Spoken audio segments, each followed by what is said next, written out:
নমস্কার। মোহনপুর অনিতা স্কুলের পক্ষ থেকে সকলকে অভিনন্দন। আশা করি সবাই ভালো আছো, আর ভালো থাকাই আমি ভগবানের কাছে প্রার্থনা করি। তো আজকে আমরা যে ক্লাসটা করব সেটা হলো কবিগুরু রবীন্দ্রনাথ ঠাকুর। কবিগুরু রবীন্দ্রনাথ ঠাকুর সম্পর্কে আমি যা কিছুই বলবো তা খুবই সামান্য হবে, কেননা উনি একজন কবিগুরু এবং ওনার যে যা কিছু লিখেছেন তা যতই লিখি না কেন ততই কম হবে।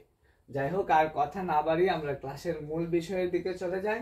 আমাদের ক্লাসের আজকে রবীন্দ্রনাথ ঠাকুর সম্পর্কে বোঝাতে আমি তোমাদের বলে দিচ্ছি। প্রথমেই রবীন্দ্রনাথ ঠাকুর জন্মগ্রহণ করেছিলেন 7 মে 1861 খ্রিস্টাব্দে জোড়াসাঁকোর ঠাকুর পরিবারে। ওনার আসল পদবী ছিল কুশারী। পিতা দেবেন্দ্রনাথ ঠাকুর এবং মাতা ছিলেন সারদা সুন্দরী দেবী। পিতা ছিলেন দেবেন্দ্রনাথ ঠাকুর এবং মাতা ছিলেন সারদা সুন্দরী দেবী। উনি পিতামাতার চতুর্দশ সন্তান ছিলেন। ওনার জন্ম হয়েছিল জোড়াসাঁকোর ঠাকুর পরিবারে। ওনার ভাষা ছিল বাংলা এবং ইংরেজি, এবং উনি মৃত্যুবরণ করেছিলেন 7 আগস্ট 1941 খ্রিস্টাব্দে। ওনার ছদ্মনাম ছিল ভানু সিংহ ঠাকুর বনিতা। ভানু সিংহ ঠাকুর বনিতা। ওনার পত্নী ছিলেন মৃণালিনী দেবী। মৃণালিনী দেবীর মৃত্যুর পর ওনার উদ্দেশ্যে তিনি একটি গল্প লিখেছিলেন, সেটা হলো স্মরণ। উনি পেশায় ছিলেন একজন কবি, ঔপন্যাসিক, নাট্যকার, প্রাবন্ধিক, দার্শনিক, সঙ্গীতজ্ঞ, চিত্রশিল্পী। সহজ কথায় উনি কি ছিলেন, আমরা হয়তো বা লিখে সেটা প্রকাশ করতে পারবো না, উনি সবকিছুই ছিলেন। এই জন্যই উনি কবিগুলি উপাধিতে ভূষিত হয়েছিলেন। আমি ক্লাসটার পরে বুঝিয়ে বলে দেব যে উনি কতগুলি গল্প, কতগুলি রচনা লিখেছিলেন। এর মধ্যে প্রথমে হলো প্রথম কবিতা, তিনি তত্ত্ববিনোদিনী পত্রিকায় প্রকাশিত হয়েছিল। ওনার যে প্রথম কবিতা সেটা তত্ত্ববিনোদিনী পত্রিকায় প্রকাশিত হয়েছিল অভিলাষ 1874 খ্রিস্টাব্দে। তারপর প্রথম স্বাক্ষরযুক্ত কবিতা 1875 খ্রিস্টাব্দে হিন্দু মেলার উপহার, যেটা অমৃতবাজার পত্রিকায় প্রকাশিত হয়েছিল 1875 খ্রিস্টাব্দে হিন্দু মেলার উপহার। হিন্দু মেলায় সেটা প্রকাশিত উপহার হিসাবে উপহার ছিল এই কবিতাটা। তারপর বাংলা সাহিত্যের প্রথম ছোট গল্প ছিল ভিখারিণী। উনার লেখা বাংলা সাহিত্যের প্রথম ছোট গল্প ছিল ভিখারিণী। প্রথম প্রকাশিত কাব্যগ্রন্থ ছিল কবি কাহিনী, যেটা 1878 খ্রিস্টাব্দে প্রথম মুদ্রিত হয়েছিল, এবং সেটা ছিল প্রথম মুদ্রিত গ্রন্থ। যদি তোমাদের প্রশ্ন আসে প্রথম মুদ্রিত গ্রন্থ কোনটি, সেটা হবে কবি কাহিনী, সেটা 1878 খ্রিস্টাব্দে। রবীন্দ্রনাথ প্রথম জীবনে বিহারীলাল চক্রবর্তীর অনুসারী কবি ছিলেন। কোন বিহারীলাল চক্রবর্তীর অনুসারী কবি ছিলেন প্রথম জীবনে? ব্রহ্মচর্য অর্থাৎ ব্রহ্মচর্যাশ্রম প্রতিষ্ঠার পর রবীন্দ্রনাথ ঠাকুর কবিতার আধ্যাত্মিক চিন্তা পরিলক্ষিত হয়। অর্থাৎ উনি ছোটবেলায় যে কবিতাগুলি লিখেছেন সেই কবিতা থেকে আরো বেশি আধ্যাত্মিক চিন্তায় তিনি পরিলক্ষণ বা ওনার কবিতার মধ্যে আধ্যাত্মিক বিষয় প্রস্ফুটিত হয়েছিল। তারপর মুকুট নাটকটি রবীন্দ্রনাথ ঠাকুর ত্রিপুরা রাজ্যের ইতিহাস বর্ণিত আছে। মুকুট নাটকে রবীন্দ্রনাথ ঠাকুরের ত্রিপুরা রাজ্যের ইতিহাস বর্ণিত আছে।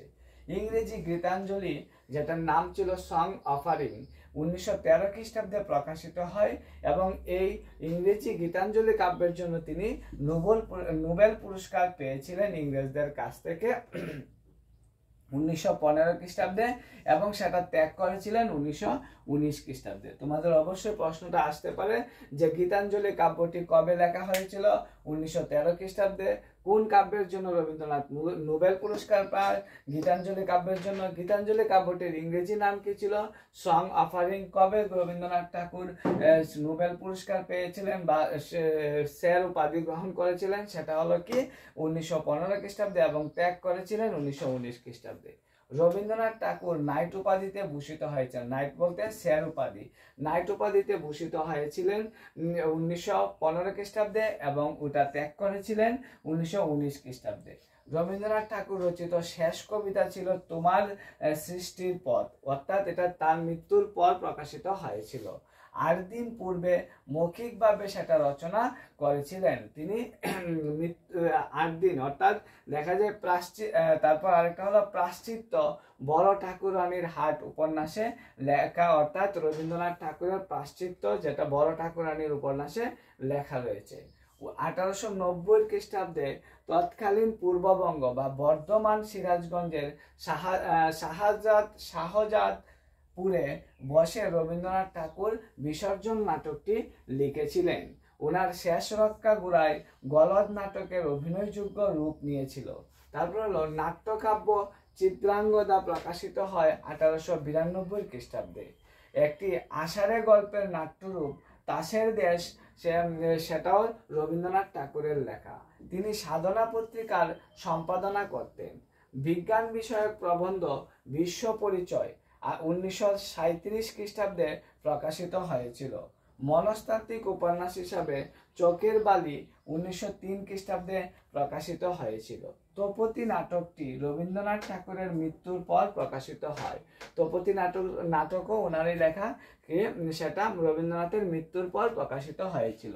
ত্রিপুরার রাজ পরিবারের কাহিনী নিয়ে তিনি লিখেছিলেন রাজস্বী নাটকটি। রাজস্বী উপন্যাস, অর্থাৎ নাটক নয়, রাজস্বী উপন্যাস। রাজস্বী উপন্যাস অবলম্বনে তিনি বিসর্জন নাটক লিখেছিলেন। বিখ্যাত উপন্যাস গড়ে বাইরে স্বদেশী আন্দোলনের প্রেক্ষাপটে তিনি চলিত রীতিতে লিখেছিলেন। বিখ্যাত উপন্যাস গড়ে বাইরে স্বদেশী আন্দোলনের প্রেক্ষাপটে তিনি চলিত রীতিতে লিখেছিলেন। রবীন্দ্রনাথ ঠাকুরের চতুরঙ্গ বা 1916 খ্রিস্টাব্দে প্রকাশিত হয়েছিল। চতুরঙ্গ, সেটা 1916 খ্রিস্টাব্দে প্রকাশিত হয়েছিল। রবীন্দ্রনাথ ঠাকুরের শেষ কবিতা ঔপন্যাসিক রচনা বা কাব্য উপন্যাস হিসাবে পরিচিত। তারপর হলো কি যুগাযুগের উপন্যাসের নামকরণ হলো তিন পুরুষ। রবীন্দ্রনাথের যুগাযুগের একটা উপন্যাস ছিল, সেটার নাম হলো তিন পুরুষ। তারপর হলো বর্ষা পার্বণ কবিতায় ছোট গল্পের সংজ্ঞা দিয়েছিলেন রবীন্দ্রনাথ ঠাকুর। দেনা পাওনা গল্পটি রবীন্দ্রনাথ ঠাকুরের লেখা ছিল। নষ্টনীর হলো সমাজ সমস্যামূলক শ্রেণীর একটা ছোট্ট গল্প, রবীন্দ্রনাথ ঠাকুরের লেখা। ক্ষুদিত পাষাণু অতি প্রাকৃত শ্রেণীর একটা ছোট্ট গল্প, যা রবীন্দ্রনাথ ঠাকুরের লেখা। মহাকাব্যিক উপন্যাস বলা হয়, গুড়া উপন্যাসকে মহাকাব্যিক উপন্যাস বলা হয়। তারপর হলো এক রাত্রি ছোট্ট গল্প, রবীন্দ্রনাথ ঠাকুরের লেখা। বলাকা একাধিক কবিতা বা ছবি ও তাজমহল, অর্থাৎ বলাকা কাব্যগ্রন্থের একটা গ্রন্থ হলো, আর একটা কবিতা হলো ছবি ও তাজমহল। কাব্যগ্রন্থটি রবীন্দ্রনাথের লেখা। অধিকাংশ কবিতা প্রকাশিত হয় সবুজ পত্র পত্রিকা, অর্থাৎ বলাকা কাব্যগ্রন্থের যে অধিকাংশ কবিতা ছিল, সেই কবিতাগুলি অধিকাংশ কয়টা কবিতা ছিল সেটাও আমি তোমাদের বলে দেবো ক্লাসের শেষে। বলাকা কাব্যগ্রন্থের যে অধিকাংশ কবিতা ছিল সেগুলি সবুজ পত্রিকায় প্রকাশিত হতো। প্রথম ছোট্ট গল্প ছিল ভিখারিণী। গদ্যচন্দ্রের প্রবর্তন করেন পুনশ্চ কাব্যে। তিনি গদ্যচন্দ্রের প্রবর্তন করেছিলেন পুনশ্চ কাব্যে। রাজা ও রানী এবং বিসর্জন রবীন্দ্রনাথ ঠাকুরের লেখা। তারপর হলো মুক্তধারা নাটকটির প্রণেতা হলেন আত্মজীবনী মূলক গ্রন্থ জীবন স্মৃতি হিসাবে, অর্থাৎ মুক্তধারা নাটকের প্রণেতাও রবীন্দ্রনাথ ঠাকুর এবং আত্মজীবনীমূলক গ্রন্থটিও জীবন স্মৃতি হিসাবে পরিচয় লাভ করেছিল। তারপর হলো তিন সঙ্গী নামে পরিচিত ছিল রবীন্দ্রনাথের শেষ কথা, ল্যাবরেটরি এবং রবিবার। এই তিনটা গল্প একসঙ্গে তিন সঙ্গী নামে পরিচিত ছিল। দলবৃত্ত চন্দ্রের লেখা পলাতক কাব্যটি যে রবীন্দ্রনাথ ঠাকুরেরই লেখা ছিল। তিনি প্রথম লেখা নাটক বাল্মীকি প্রতিভা, সেটা ছিল রবীন্দ্রনাথ ঠাকুরের। তারপর হলো চিরকুমার সভা বা প্রজাপতি নিবন্ধ নাট্যরূপ কবিতা, নাট্যরূপ হিসাবে পরিচিত ছিল।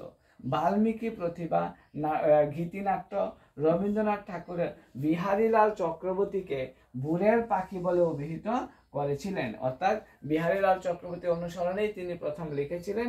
সেই বিহারীলাল চক্রবর্তীকে তিনি ভোরের পাখি বলে অভিহিত করেছিলেন। কবি কাহিনী প্রথম গ্রন্থাগারে প্রকাশিত হয়। রবীন্দ্রনাথ ঠাকুরের কবি কাহিনী প্রথম গ্রন্থাগারে প্রকাশিত হয়েছিল। যজ্ঞপুরী নামে প্রথম প্রকাশিত হয়েছে রক্তকরবী। যজ্ঞপুরী নামে প্রথম প্রকাশিত হয়েছিল রক্তকরবী। তারপর হলো কি শেষ লেখা তার মৃত্যুর পর প্রকাশিত হয়। রবীন্দ্রনাথের লেখা শেষ লেখা, সেটা তার মৃত্যুর পর প্রকাশিত হয়েছিল। নৈবেদ্য কাব্যগ্রন্থের অধিকাংশ কবিতাই প্রার্থনা পর্যায়ে উৎসর্গ করেছিলেন তিনি জগদীশ চন্দ্র বসুকে। অর্থাৎ নৈবেদ্য কাব্যগ্রন্থের অধিকাংশ কবিতা ছিল প্রার্থনা পর্যায়ের, এবং সেই নৈবেদ্য কাব্যগ্রন্থটি তিনি উৎসর্গ করেছিলেন জগদীশ চন্দ্র বসুকে। রবীন্দ্রনাথের ধারার পথপ্রদর্শক ছিলেন জীবনানন্দ দাশ। রবীন্দ্রনাথের ধারার পথপ্রদর্শক ছিলেন জীবনানন্দ দাশ। এই ছিল তোমাদের বোর্ডের লেখা বিষয়গুলি। তাছাড়া এখন আমি তোমাদের বোঝাতে চলেছি বোর্ড ছাড়া, অর্থাৎ আরো অনেক জিনিস তিনি লিখেছিলেন, প্রবন্ধ, তারপর তিনি ছিলেন কি নাট্যকার, প্রাবন্ধিক, দার্শনিক, চিত্রশিল্পী, ঔপন্যাসিক, কবি। তো এই যেগুলি আমি আমার সাধ্যমতো হয়েছে সেগুলি আমি তোমাদের সামনে তুলে ধরার চেষ্টা করেছি, এবং আরো কতগুলি তুলে ধরার চেষ্টা করছি। তোমরা অবশ্যই ক্লাসটা শেষ পর্যন্ত দেখবে। ওইদিকে তোমাদের আরেকটা জিনিস বাকি ছিল, রবীন্দ্রনাথের যে সময়কাল সেটা ছিল 7টি পর্বে বিভক্ত। তো আমি তোমাদের প্রথমেই বলে দিচ্ছি যে রবীন্দ্রনাথের কাব্যগুলি লিখেছেন, সেই কাব্যগুলি সম্পর্কে আমি তোমাদের বলছি। রবীন্দ্রনাথের স্বনামের প্রকাশিত প্রথম কবিতাটির নাম ছিল হিন্দু মেলার উপহার, যা আমি তোমাদের দেখিয়ে দিয়েছি। 1875 খ্রিস্টাব্দের ফেব্রুয়ারি মাসে সেটি 2টি ভাষায় প্রকাশিত হয়েছিল। একটা হলো অমৃতবাজার পত্রিকায়, এবং এটি প্রকাশিত হয়েছিল, তার প্রথম গ্রন্থের নাম ছিল কবি কাহিনী। তারপর প্রকাশকাল ছিল ওটার 1878 খ্রিস্টাব্দে। রবীন্দ্রনাথের প্রথম পর্বের রচনায় তার কাব্যগুরু বিহারীলাল চক্রবর্তীর প্রভাব বেশিরভাগ লক্ষ্য করা গিয়েছিল, যা আমি তোমাদের ওখানেও বলে দিয়েছি।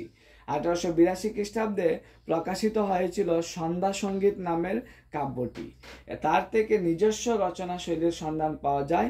স্বয়ং বঙ্কিমচন্দ্র এই কাব্যগ্রন্থটির প্রশংসা করেছিলেন। তার লেখা প্রধান কাব্যগ্রন্থগুলির মধ্যে রয়েছে, অবশ্যই জায়গাটা মনোযোগ সহকারে শুনবে, মানসী, সোনার তরী, চিত্রা, কল্পনা, কণিকা, নৈবেদ্য, কেয়া, গীতাঞ্জলি, গীতিমাল্য, গীতালি, বলাকা, মুহুরা, পুনশ্চ, পত্রপুট, আকাশপ্রদীপ, নবজাতক, জন্মদিনের শেষ লেখা প্রভৃতি ছিল তার লেখা কাব্যগ্রন্থ। এবার ওনার লেখা কয়েকটা নাট্য আমি তোমাদের বলে দিচ্ছি।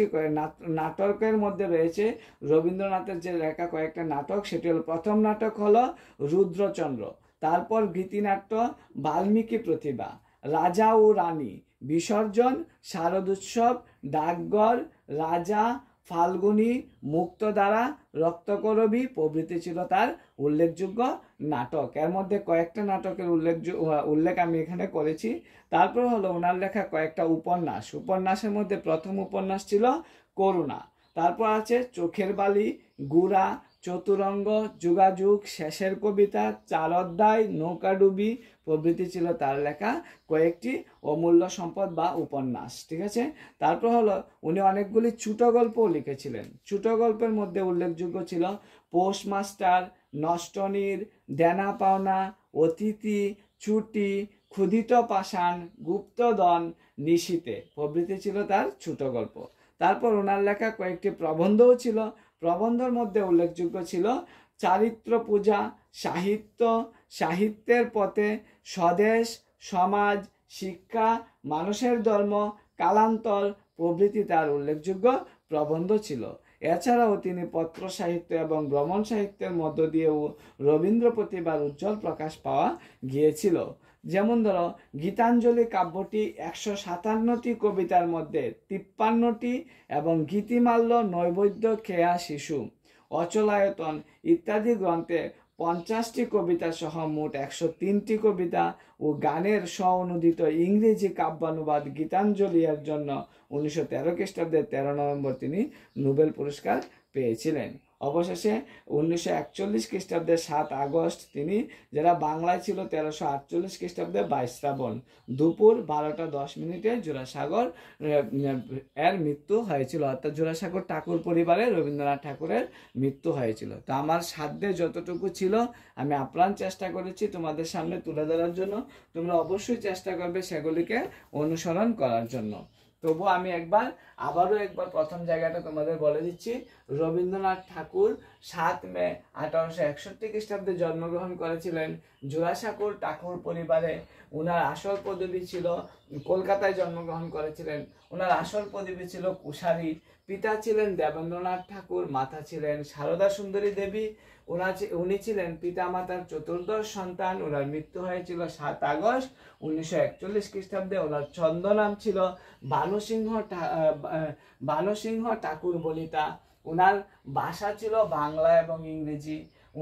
ওনার পত্নীর নাম ছিল মৃণালিনী দেবী, এবং মৃণালিনী দেবীর উদ্দেশ্যে তিনি একটি গল্প লিখেছিলেন, সেটা হলো স্মরণ। ওনার পেশা ছিল, উনি একজন কবি, উপন্যাসিক, নাট্যকার, প্রাবন্ধিক, দার্শনিক, তাছাড়া সঙ্গীতজ্ঞ ও চিত্রশিল্পী।